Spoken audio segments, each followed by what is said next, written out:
Hutan Amazon gelap, api unggun kecil, bayangan misteri bergerak di kejauhan. Bayangkan sebuah pesawat terhempas di hutan Amazon. 3 dewasa hilang dan 4 adik-beradik terselamat selama 40 hari, tetapi mereka tidak sendirian. Sesuatu yang bukan manusia, sesuatu yang menyerupai rusa tapi bukan rusa, mengintai mereka setiap malam. Pesawat jatuh, anak-anak terselamat. 1 Mei tahun 2023. Hutan belantara menelan sebuah pesawat.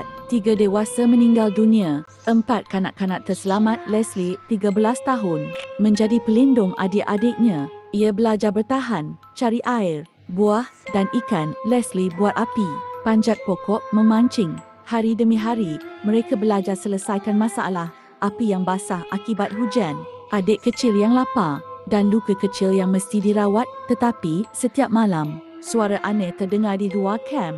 Bayangan makhluk bergerak di antara pokok, jejak tidak dikenali. Soleini, kak, itu siapa? Leslie, diam.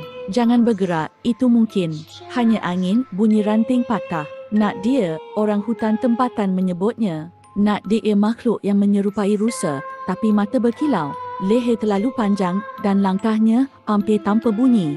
Ia memerhatikan, menunggu, menguji ketabahan mereka. Siluet makhluk di celah dedaun, mata berkilap, bergerak perlahan. Leslie, kadang aku rasa makhluk itu hanyalah bayangan.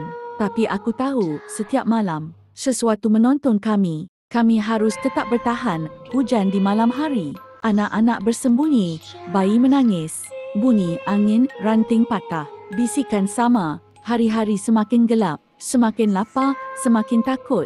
Sesuatu menghampiri kem mereka. Adakah ia nyata atau hanya halusinasi akibat kelaparan dan kesepian? Nak dia bergerak lebih dekat. Bayangan muncul di pinggir api, pantulan mata di pokok. Setelah 40 hari, mereka akhirnya ditemui oleh pasukan penyelamat. Mereka selamat, tetapi kenangan malam-malam itu tetap menghantui mereka.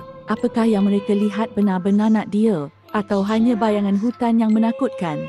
Anak-anak dijemput. Leslie memandang hutan gelap sekali lagi. 4 adik-beradik ini selamat, tapi hutan menyimpan rahsia yang tidak semua orang berani hadapi. Adakah kamu berani memasuki hutan sendiri?